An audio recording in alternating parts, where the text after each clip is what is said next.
When it comes to creating bigger arms, a lot of people tend to focus solely on the biceps. And while I can definitely understand why that is, since biceps are like one of the most famous muscles, it's actually the triceps that make up 2/3 of the arm in its entirety. So for those on the quest for bigger arms, you're better off focusing on the triceps. Now there are lots of triceps exercises that you can choose from, so I can understand that it's often a bit confusing to actually understand what exercises you should be doing in order to target all heads of the triceps, because there are 3 heads of the triceps that get stimulated by different types of movements. So in this video I'm going to be covering some exercises and techniques in order to train the tricep correctly in order to create a fully developed tricep. First off, let's start off with the anatomy and biomechanics of the triceps. As I mentioned, the triceps can be divided into 3 heads. We have the long head of the triceps, the short head of the triceps, and the medial head of the triceps. All of these 3 heads are responsible for elbow extension, which means you have to extend your arm in order to get a full contraction. But the long head of the tricep is also partially responsible and gets stimulated with movements that are driven through shoulder extension. And this is also the biggest reason that most of the time after, for example, doing some pull-ups or lat pullovers, your triceps get sore, and specifically on the back end of your tricep right here. And that is because the long head of the tricep is also attached to the scapula, which is the main driver of pretty much any back movement. So as I mentioned, all heads of the triceps get stimulated by performing elbow extension, so extending your arm out. But in order to isolate the long head of the triceps, you actually have to perform different types of exercises that, for example, isolate the short head of the triceps. Now, since the long head of the triceps is somewhat the biggest contributor to the overall aesthetics and mass of your triceps from pretty much every angle, and specifically the back angle, I'm going to be covering this head first. So, when it comes to stimulating the long head of the triceps, you need to put your arms above your head, so overhead movements. Now again, the biggest reason for that is because the long head of the tricep is also partially responsible for shoulder extension. So in order to get a full contraction and stretch on the long head of the triceps, you need to put your arms above your head so that you're putting your shoulder in a flexed position, since that is when the long head of the tricep can optimally and effectively stretch and contract. Now you can do this with numerous exercises such as the Skullcrushers, the French press, the closed grip bench press, dips, or just a simple cable overhead extension. Now it's up to you which exercise you pick, since at the end of the day it all comes down to utilizing the correct biomechanics, but just be sure that you're picking an exercise that you can perform safely, effectively, and can perform without any pain while overloading the exercise. Now, since a lot of these movements that I just covered can be quite troublesome for a lot of people and can cause elbow pain or elbow issues, I'm going to be covering the cable overhead extension for this video, since it's pretty well known that this exercise causes the least amount of elbow issues for most people. Now, to perform this exercise correctly and efficiently, put the cable station at any height, since it doesn't quite matter where you put it as long as you're putting your shoulders in the flexed position. So that means that if you put it at the top, you'll have to position your body downwards. And if you put it at the bottom, you'll have to stand straight up and extend your arms into the direction of the ceiling. Twist your body until you're facing away from the cable station while having your arms positioned above your head.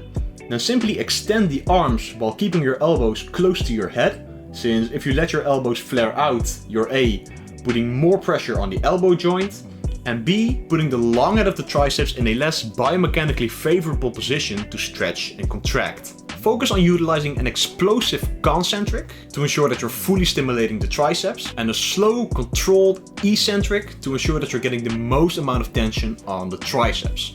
Once you're done, safely twist back to the beginning position to finish up the exercise. Now again, it doesn't really matter which exercise you pick, as long as you can perform it safely, effectively, and without any pain while overloading the exercise. Now let's move on to the short head of the triceps, which beefs up the appearance of the triceps the most from the side view. Now the short head of the triceps already gets quite some attention, since any type of press down movement or a rope extension movement is somewhat seen as the most popular exercise in pretty much any gym. But of course, not all tricep extension movements were created equally, or performed equally for that matter. Now the most important factor when it comes to stimulating the short head of the triceps is to stand straight up while having your elbows pinned to your side while extending your elbow. So there isn't any shoulder extension component necessary to target the short head of the triceps. That pretty much only counts for the long head of the triceps. So to target the short head, simply extend the elbow. So to set up for this exercise, grab a rope or a bar, depending on your personal preference and also depending on which one you can feel the best when it comes to your triceps. Lock your elbows to your sides in order to put the triceps in the most favorable position to stretch and contract. Extend your arm all the way out to ensure full stimulation of the short head of the triceps. And as a bonus, you could choose to extend your arm back, which can make it so that you include the long head of the triceps as well, which is not a bad thing per se, since in my opinion you can never get enough long head action. Once you've extended your arms fully and got a good squeeze on the triceps, slowly let the weight travel back. And again, as another bonus tip, since the long head of the triceps is attached to the scapula, you can let your elbows come forward just slightly while still keeping them to your sides to get more stretch on the long head of the triceps. Now, whether you're utilizing these long head engagement techniques or not, since you're standing straight up and have your arms pinned to your side, the most amount of emphasis will always go to the short head of the triceps, regardless if you use these techniques. Utilizing these techniques can just be seen as the icing on the triceps cake. Now these two exercises, so the overhead tricep extension and the regular tricep extension with your arms in your side, can be seen as the bread and butter for your triceps development. Now there might be some sense to incorporating some more compound based movements like the close grip bench press or the dip, but since you're already quite heavily overloading your triceps on pretty much any pressing movement, such as the bench press or an overhead press, it's not necessarily a necessity to incorporating a heavy compound type exercises that simply focuses on the triceps.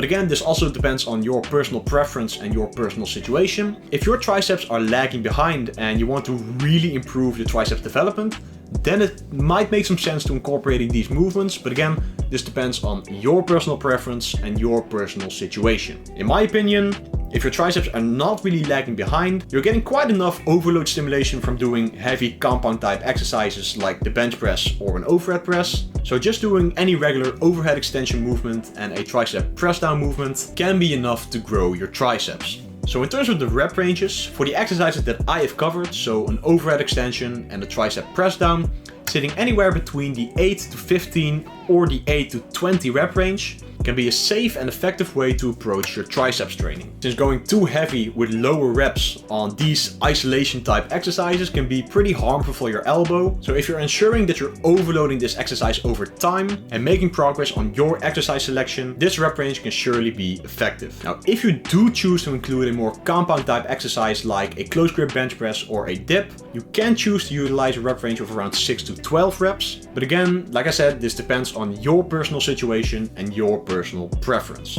Having a training frequency of 2 to 3 times per week and having between 10 to 20 sets per week as your total volume, ensuring that you're having a big emphasis on progressively overloading your exercise selection can be a solid recipe to develop some huge horseshoe triceps.